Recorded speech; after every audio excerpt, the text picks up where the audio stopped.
एक शेर जंगल में शिकार पर निकला था। एक लोमड़ी अचानक उसके सामने आ गई। लोमड़ी को लगा कि अब उसे कोई नहीं बचा सकता है, लेकिन उसने हार नहीं मानी और अपनी जान बचाने के लिए एक तरकीब सोची। लोमड़ी ने शेर से कड़े शब्दों में कहा, तुम्हारे पास इतनी ताकत नहीं कि मुझे मार सको। यह सुनकर शेर थोड़ा अचंभित हुआ। उसने पूछा, तुम ऐसा कैसे कह सकती हो? लोमड़ी अपनी आवाज़ और ऊंची करते हुए बोली, मैं तुम्हें सच बता देती हूँ। ईश्वर ने स्वयं मुझे इस जंगल में भेजा है और जंगल में रहने वाले सभी जानवरों का राजा बनाया है। यदि तुमने मुझे मारा तो यह ईश्वर के विरुद्ध होगा और तुम भी मर जाओगे। कुछ देर चुप रहने के बाद लोमड़ी ने कहा, अगर विश्वास नहीं हो रहा है तो तुम मेरे साथ जंगल घूमने चलो।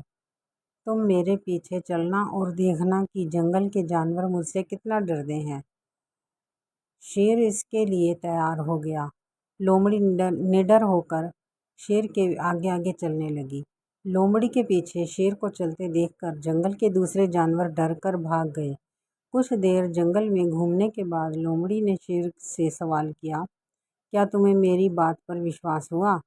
कुछ देर चुप रहने के बाद शेर ने कहा, तुम ठीक कहती हो, जंगल की राजा तुम ही हो।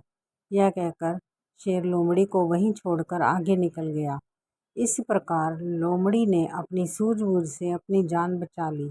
इस कहानी से हमें यह सीख मिलती है कि परिस्थितियाँ कितनी भी विपरीत क्यों ना हो, हम अपने दिमाग का इस्तेमाल कर उसे अपने पक्ष में कर सकते हैं।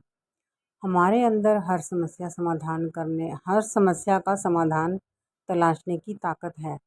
यह तभी संभव होगा जब हम विपरीत परिस्थितियों में भी अपना धैर्य बरकरार रखेंगे।